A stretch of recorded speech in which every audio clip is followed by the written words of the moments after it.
My guest today is Stella Tsantekidou, I think. She is a Greek woman, a writer, and also the owner-operator of a very interesting, relatively new Substack that I warmly recommend if you want to peer into the female mind of 2024 in urban metropolis from Greece. But very interesting Substack. And we talk about a lot of things, including our mothers quite extensively at one point. We talk about Femcels. We talk about public morality. Should we present ourselves as moral beings in public, and how should one do it? We also talk about female neediness as contrasted with male horniness, which is one of her more interesting essays. The bottlenecks in relationships between men and women. Yeah, general discussions about feminism and its role in society, what's valuable and what is not. So I recommend you listen to the whole hour. I mean, most of our conversation is here, obviously. But if you really want to listen to the last 15 minutes, her recommendation of a subversive thinker, and to just support the podcast and to, help me. Help me help you by listening to these wonderful extended conversations. You could please send some money to Substack or Patreon if you're so inclined. Substacks give you a little bit more for a little bit more money, and Patreon just gives you audio for every one of these podcasts, the complete audio. Substack is more interesting because there's a big conversation and community there, but your choice. You can give me money, whichever way you want. And so I think this was a very open and honest and energetic conversation, and I hope you enjoy it. Before our chat, obviously, I praise you for being, in your own words, a person who speaks without flinching. I think this is a very important virtue nowadays. And as someone who speaks on the internet, two people who speak on the internet, what I found really refreshing about your work is that the pretense of moral posturing is really removed. Like, you're not really showing up as someone who's going to give very profound life advice and tell people, okay, these are the 10 commandments that you should structure existence around. You tell people about your life. You're a very interesting writer, very vivacious, full of energy, and it really is refreshing. So I wonder what you make of the sage online, the person coming online. You see this a lot in kind of Christian space, trad space. A lot of people, ancient wisdom, marble statues telling you the 10 precepts of how to act in the world. What do you make about moral posturing online? I was thinking about this because the other day I was talking to a friend and I was asking him if he does drugs, and he's a journalist in London, and he runs in the kind of circles where people do a lot of drugs. And he was saying, no, I don't, and I've never tried any. And I was like, oh, that's good, and it's rare in in London.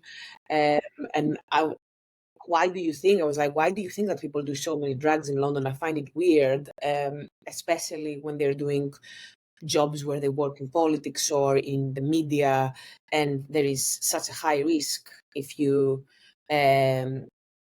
cross the line, or if people find out about it. He was like, oh, because people want to escape, blah blah blah. And it got me thinking how I will often, people will often praise me about things that I do with so great discipline. Like, I like eating vegetables. I Sure. like sleeping 8 hours every night. I don't really do drugs, or I don't really drink very much. And a big part of that is just that I'm not biologically wired to like these things. Nobody in my family is biologically wired to drink a lot, for example.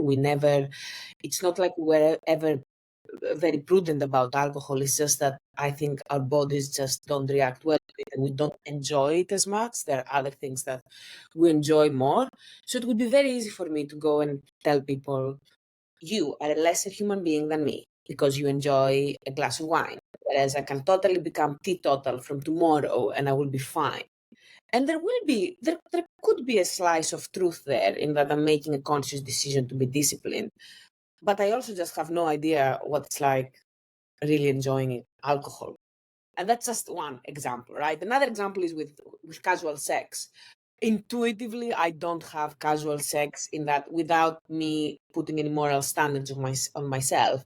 I usually don't feel like doing it. I'm not motivated to do it. But I would like to be having more actual sex in my life.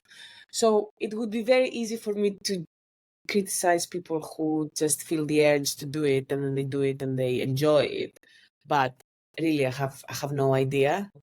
While I can say, oh, I agree with this ideology, or this makes sense in my moral universe, I have no idea. Yeah, I think that's it. A lot of this stuff is people kind of lack the imagination of putting themselves into quite different um, kind of moral and mental circumstances. I think you see this quite a lot in dating discourse, because I think a lot of dating discourse and gender discourse is just this blindness to how the other sex sees it. And I think this kind of leads really well into your essay, the kind of, the female neediness essay, where you kind of contrast female neediness to male horniness as kind of parallel phenomena, but quite different in nature. Maybe we could go into that. Like, what is female neediness, and how does it contrast with male horniness? Yeah, so I wrote this essay called The Desperation of Female Neediness, which was in response to another essay on Substack by James Harris, which was called The Futility of Male Horniness. And in that essay, James basically, he's happily married, and he describes how, even though he's married and he's monogamous, he wants to continue being monogamous, he will never lose the male appetite for sexual variety. He will never feel like, this what if that so many men feel like, this feeling where they are haunted by all of the sexual opportunities that they didn't utilize when they were younger, and how painful it is for them to see a beautiful woman, to be attracted to her, and to know that there is no way for them to have sex with her, basically. I thought this is exactly, I think, how women feel, but not for sexual release, but for emotional closeness and safety and security.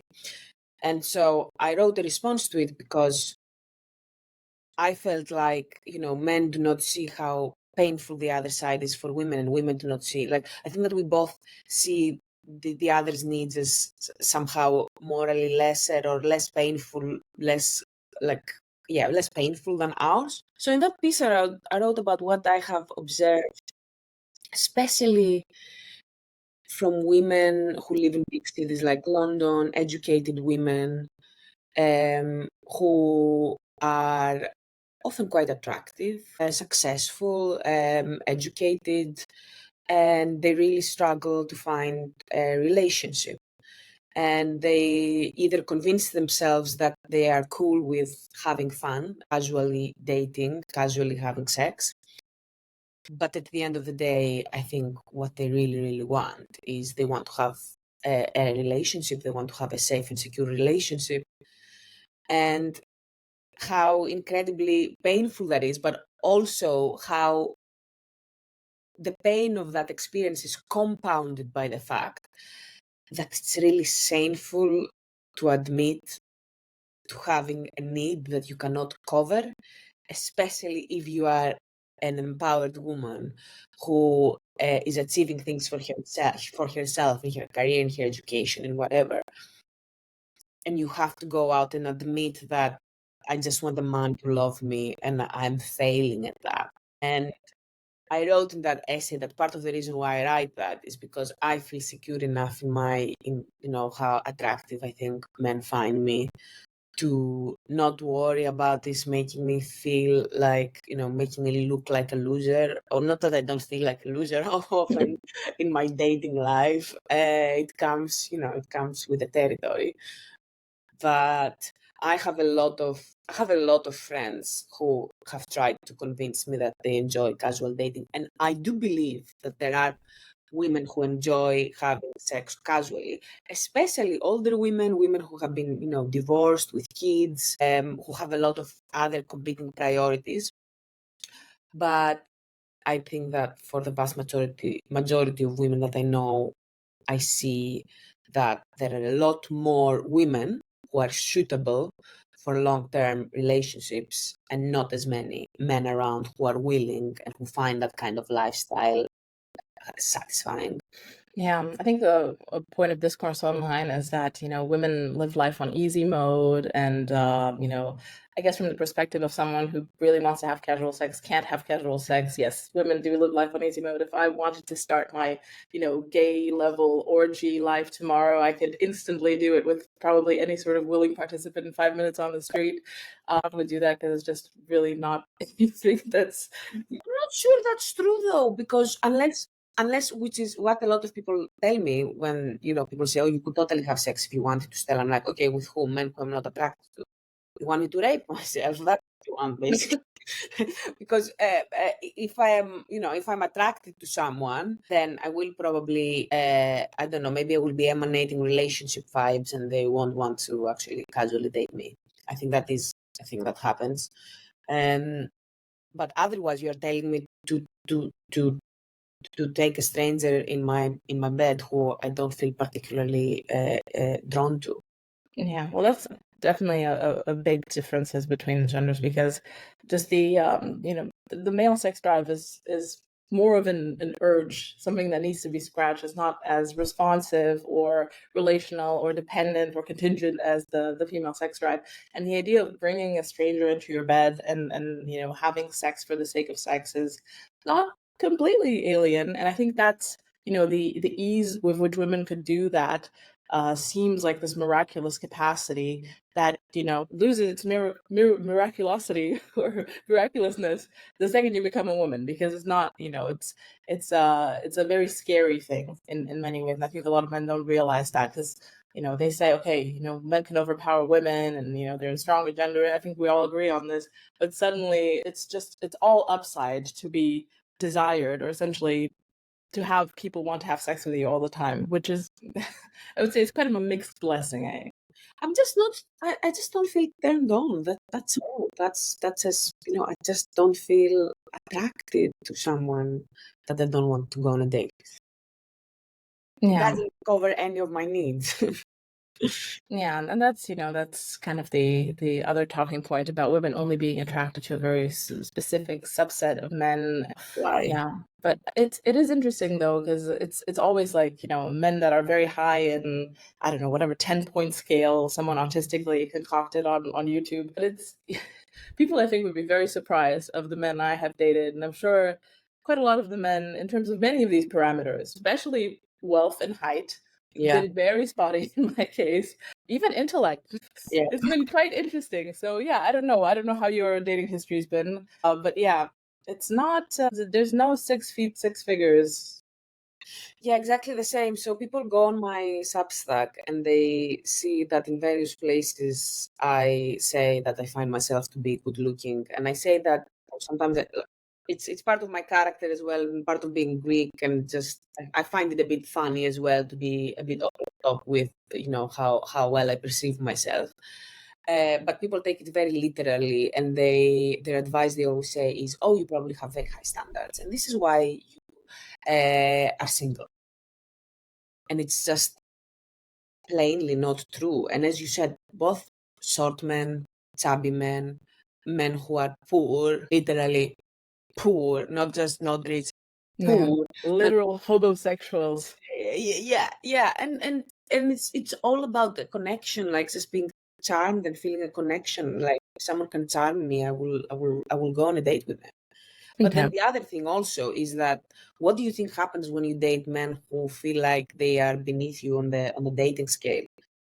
They are bitter and they try to take you down a notch. And that's what has happened to me a lot in the past. I felt like men who were, especially if they're less good looking than you, or they feel lesser than in some way, they will try to pull you down with them, and they will get a lot of satisfaction from feeling like I've made this woman who has a lot of confidence. I've made her feel bad. I've hurt her.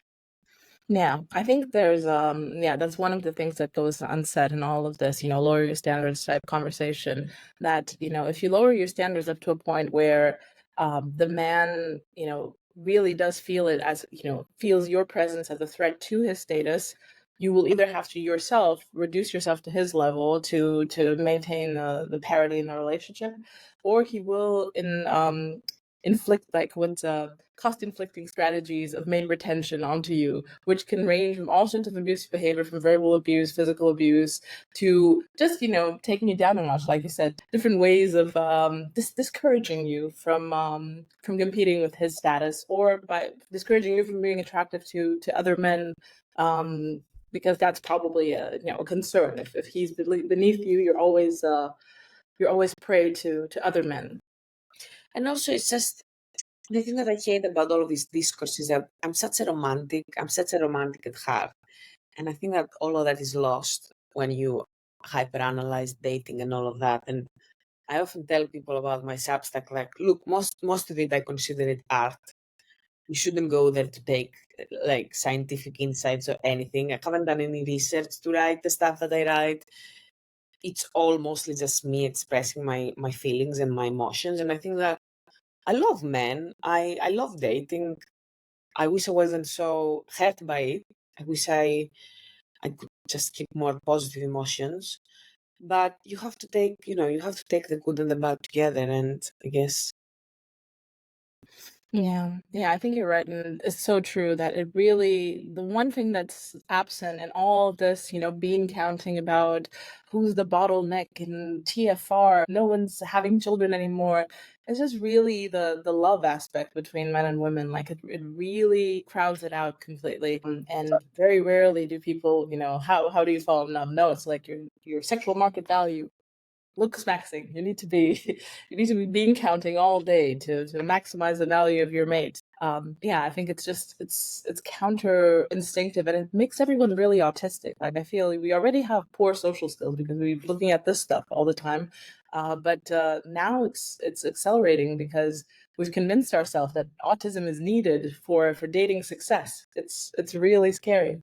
and I think it makes people sad. And that is one thing I regret sometimes about the piece that I wrote, that a lot of women read that and they feel more desperate. They feel like, oh my God, nobody can find happiness.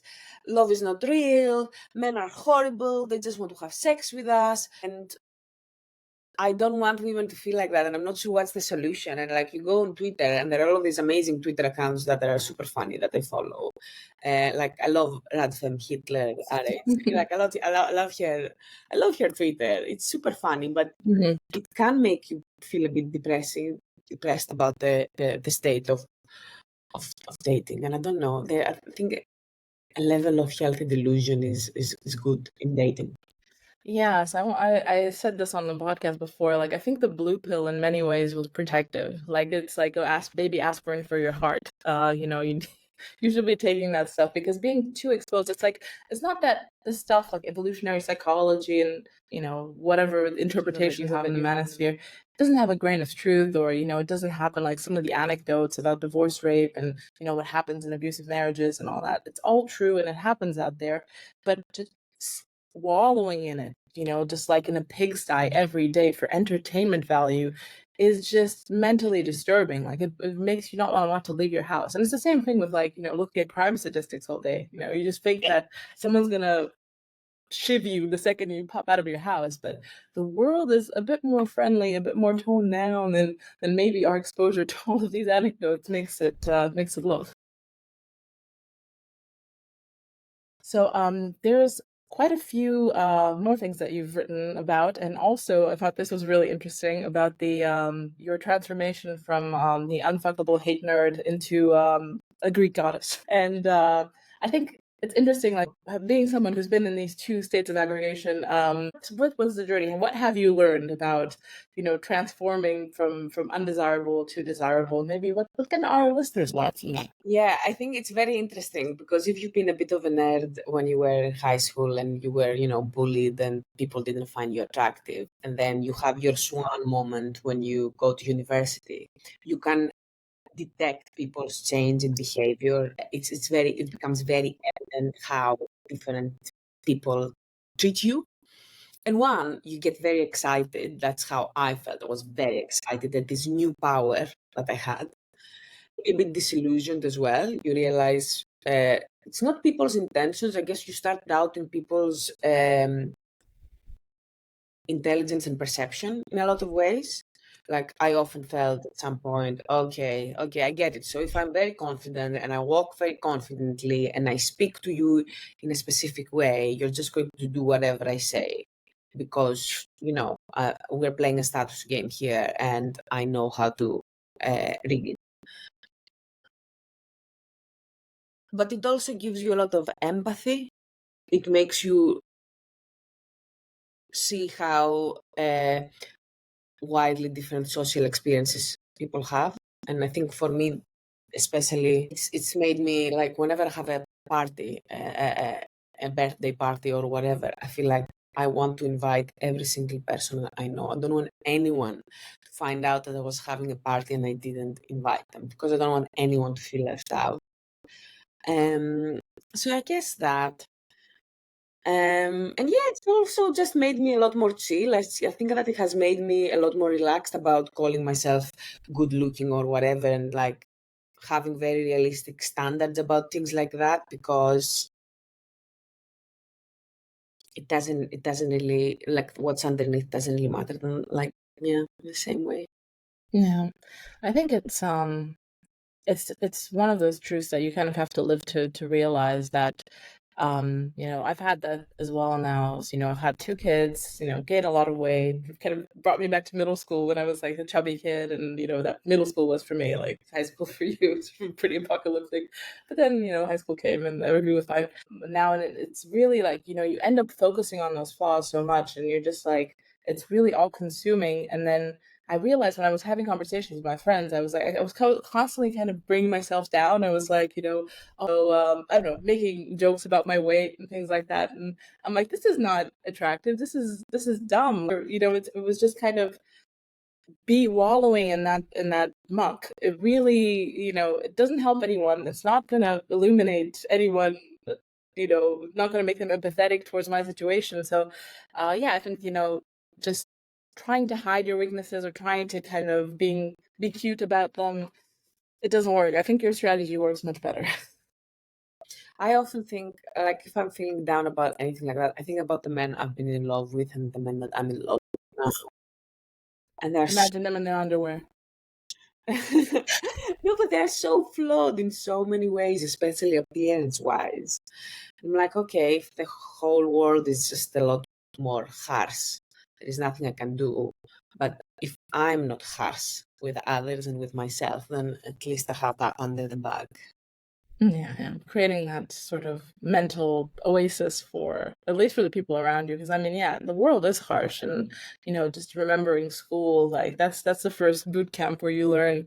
And to be honest, I'm thinking about, okay, what experience do I want for my children now? Because they're now my oldest is going to kindergarten, and to be honest, that's my fear for him to have like these shocking traumatic experiences of being judged really harshly at like a tender age, because he now pretty much only speaks English with my husband's an English speaker, and he's going to Romanian kindergarten, so he's just like singing, gibberish in English to the children, and they're like, "What?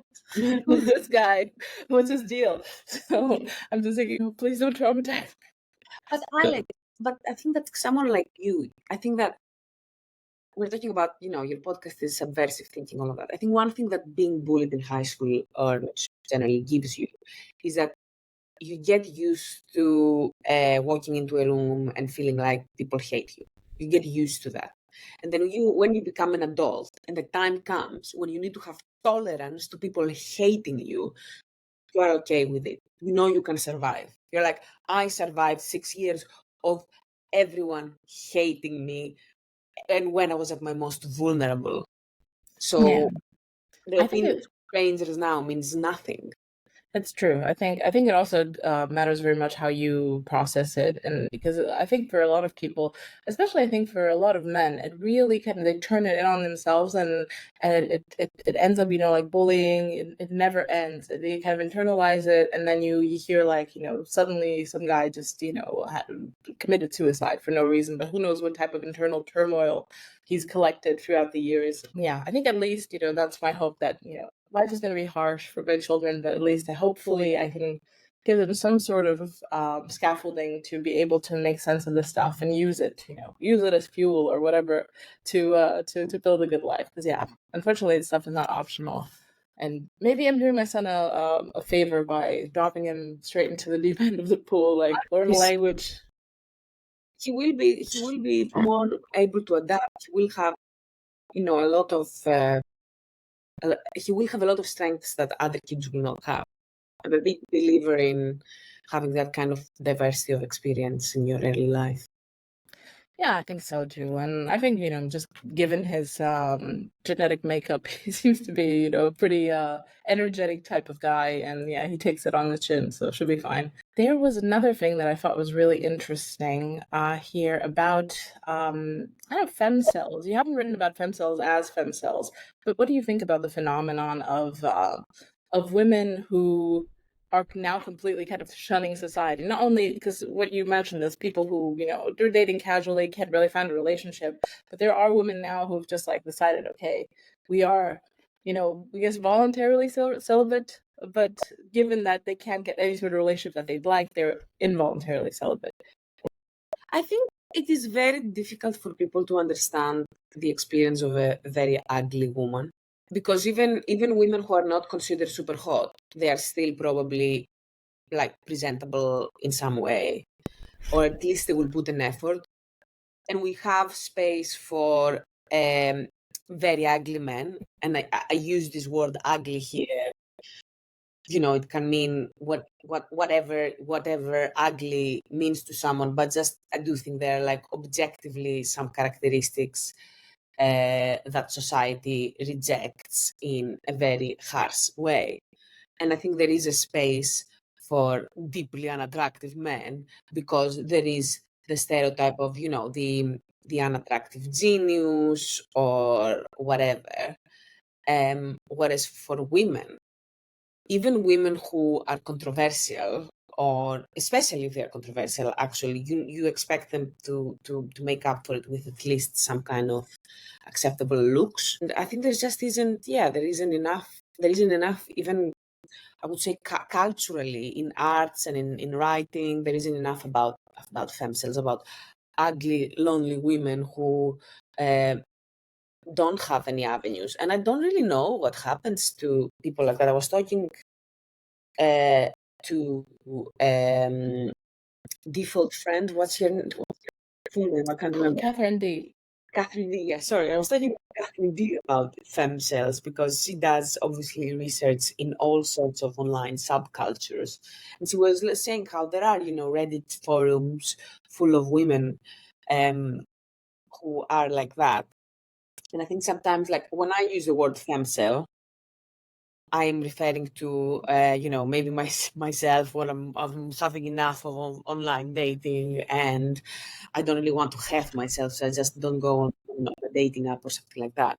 But really, I do think there is all of this massive subculture of women, and yeah, the spectrum, I think, is much wider than we think. And we Yeah. never hear of them. We will never hear of them. I think so. And I think historically, especially, there were kind of two, being an incel, being a femcel were two kind of spheres that were very separate. Women always kind of found their way into some sort of caring situation. They were either, the spinster, the aunt that takes care of this and that, or they had, became a teacher, became a nurse, became something where they're kind of plugged into some sort of universe of other women, caring. For men, I think it's more of, you're disenfranchised in a much more violent way, I think, especially because you're kind of tortured by this demon of your own sexuality, and it just feels like so much more of a lack. For women, okay, you're a spinster, you're shunned by society, you either become a witch or a nurse, but it's not as, I think, in the long run, not as emotionally, devastating as, being shunned as a man, because either through socialization or through, just your genetic makeup, you're not as capable of plugging yourself into sort of society. So you feel more and more disenfranchised. And if you're not a monk, which is kind of fallen out of favor, there's not many places for you to go. You go to, like, I don't know, border town, work some heavy duty job, and spend your days and, writing Unabomber manifestos, or I don't know, something like that. What I felt a lot when I was in high school, and what I wrote about in my Substack about going from, unfuckable hate nerd swamp, was that the embarrassment and the shame of being lonely and of being hated and bullied felt compounded by the fact that I was a girl, that I was female, and I felt like there was the expectation of me as that it was an affront to my femininity, that people found me unattractive. Um, in the same way that I guess, I don't know, a man would feel his masculinity challenged if he was very short or something like that. I don't know, very weak.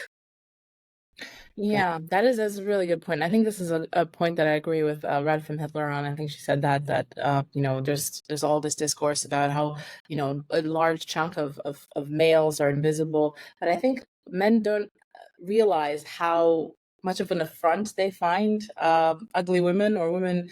I mean, in a way, they're not only invisible, but they're actually irritating. Like a lot of the Karen meme is essentially women who've aged out of beauty, standing up and doing things in society, being visible, being annoying, the annoying nag. There's the subtext there is that she's sexually unattractive, and like what does she have to talk about?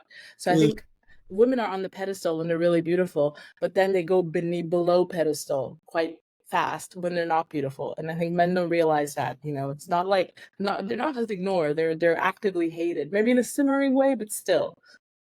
And also, men do not realize how difficult it is to grow older as a woman, or to be a young woman and to look at older women and how they are treated, and how whatever they are saying is no longer relevant. And it scares you.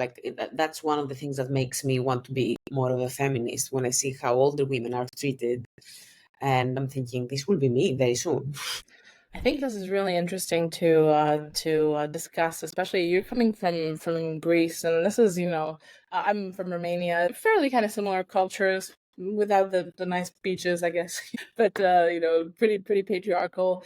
And you have an article really interesting, kind of saying that okay, trad wives might be in the West. They haven't really been out in the East. So I wonder what you make of this. What's the role now of feminism in places like this? What value do you find in the discourse? You see that with a lot of ideologies, right? You saw that with Black Lives Matter, with feminism and Me Too.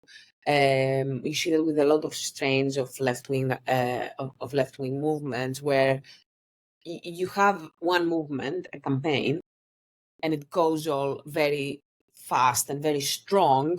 It wins some concessions, and then you have a backlash, because in some issues maybe it wasn't managed well, or there was some kind of corruption, which you would expect to see it endemic to any movement made up of human beings. And then you have a backlash because people have had enough, or there is an overcorrection. And especially with social media, that happens faster and faster. You have an overcorrection to the overcorrection. And part of that is what happened with feminism and with trad wives and with sexual liberation and casual sex and all of that. People had started having a reaction, but you can only have a reaction to feminism if you're already swimming in it.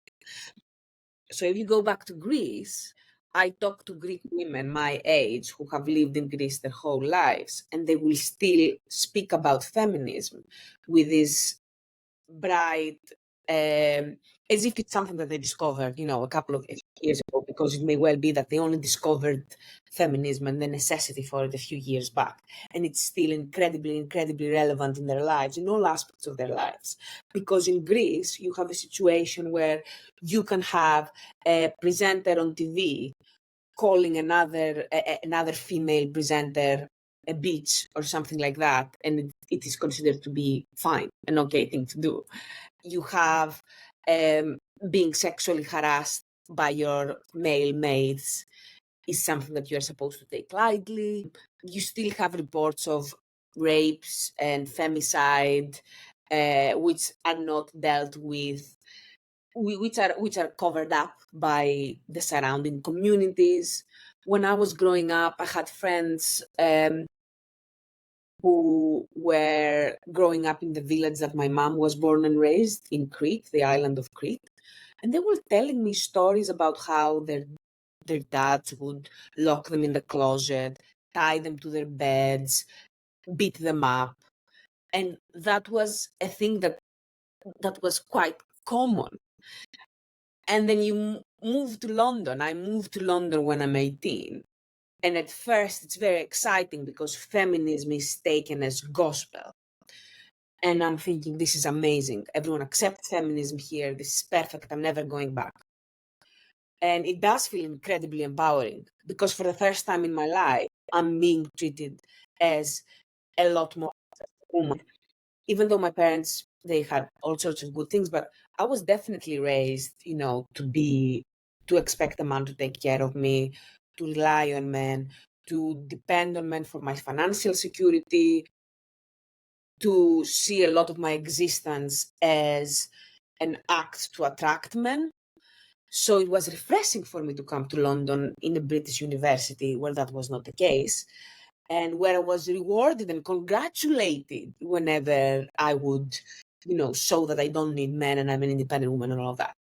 And then very gradually, there were things that I didn't enjoy as much, casual sex being one of them, and feeling like relationships are devalued.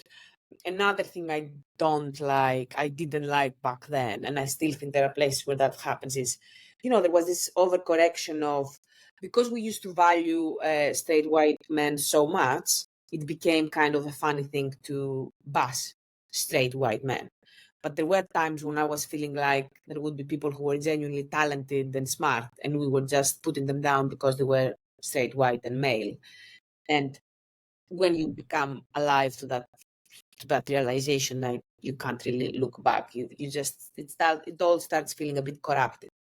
But then COVID came, and there was a first lockdown, and I went back home to Greece for the first lockdown for 6 months because they were going to close the borders in London. They were telling us we don't really know what's going to happen. Like, it felt very apocalyptic.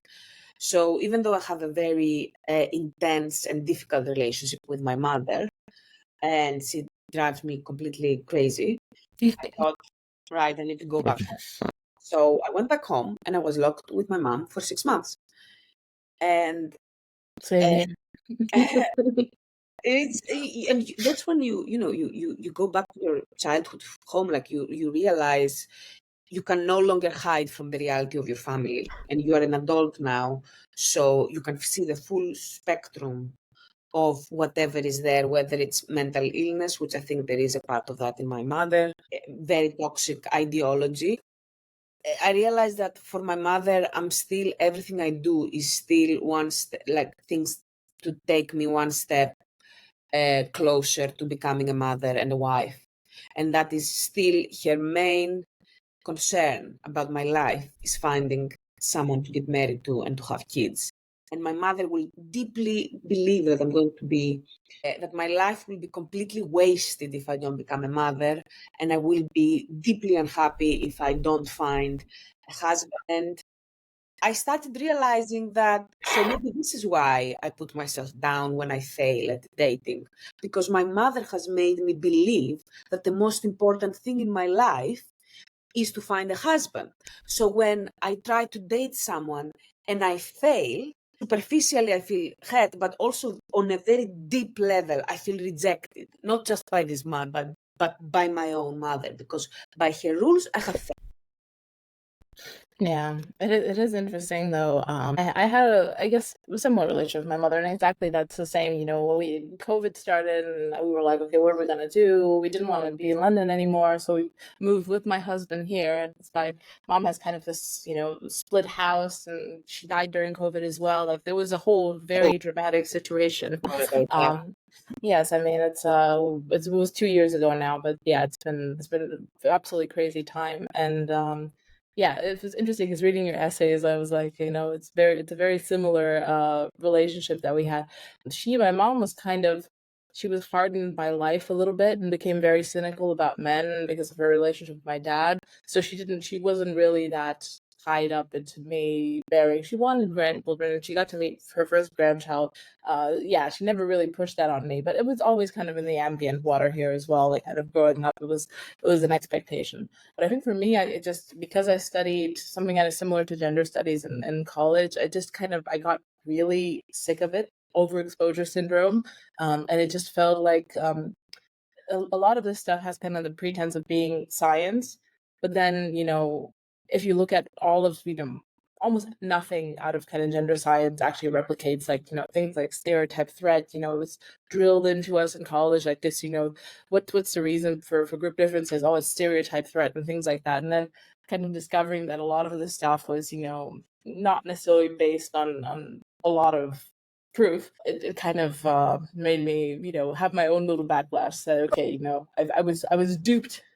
But in the end, moving here, and especially for my husband as well, because he's a conservative guy, and coming here and experiencing kind of a bit more of a kind of patriarchal social structure, with families, where dads are a bit more, I don't know, traditional in the sense that they don't really contribute much to the household. They don't really take care of their kids. A lot of them don't even seem to like their kids. Like for him, that's been like a huge black pill, because he's very involved with his kids. He loves his kids just as much as I do, maybe even more. Like he just couldn't imagine himself not being involved. And for him to see this whole, like, okay, what's wrong with these people? And I was like, how the rest of the world is, you've got like this little island in the Anglosphere. I'm not saying that everyone's like this, but it seems to be pretty much a trend here, that's kind of, the expected situation. And I think for a lot of women now, being able to earn an income, a lot of them earn more than their husbands. They're also, the second shift is pretty much obligatory here, because that's, the woman keeps the house. And they take care of the children. Like it's really, it's pretty stressful for the wives. And I know he was quite taken aback by the situation, and even he has now kind of a bit more of a feminist outlook on life, just because of having this experience. Can I ask you something? So, Sure. something that I see in Greece a lot, and I wonder if you see that in Romania, and that's like one of the things that's really made me value feminism more and just cling on to it and feel like, okay, look, the annoying bits, let's not indulge in the annoying bits, but at its core, it's still something that's needed. I see so many women who got into marriages because they felt the pressure of being, Greek and having Greek parents who are concerned about you and will reward you emotionally if you get married, and a social circle also that sees that as a very big achievement. And now they are starting to get divorced, like very, very early on, a lot more than our parents' generation would get divorced. I find that a lot of them are really, really struggling. Like I feel like I see a lot of women and I feel like, oh, this kind of ruined your life. I mean, sure, you got a kid out of it or a couple of kids and you love your kids to bits, but it's kind of ruined your life because you end up being very often your career has taken the back foot. So financially, you may not be independent. Your parents are judging you because they think that it's your fault for not being able to keep the husband. And then your husband is just going to go and replace you with a younger woman and will not look back. So do you see any of that in Romania? Yeah, well, I'm in my mid-30s, so there's a whole crop of divorces that's been happening. For people who've gotten, married a bit earlier, definitely a much higher divorce rate in this generation than there was before. As someone who has children, I would say even if my marriage, would explode into a million bits, I would still feel like I have the upper hand because I have these children. If you enjoyed this conversation up to this point, you will also enjoy the extended version of the conversation, which is over on Substack. That's at alexkashuta.com or on patreon.com/aksubversive. Patreon has just a podcast, and Substack has a community, the back catalog of all my writing, a lot more archival things, a few more exclusive episodes. So it's slightly more of an enhanced version of the show. I really appreciate any sort of contribution that listeners can make. I don't have ads. I mean, except for if you're watching this on YouTube, you probably saw a few YouTube ads. I'm trying to, monetize a little bit on YouTube, but in general, I don't have ads. If you want to listen to podcasts, there are no ads on it. So essentially, subscriptions is the only thing that works, and I really, really do appreciate if you could make a contribution. Thank you so much for listening, and I hope you enjoyed this episode.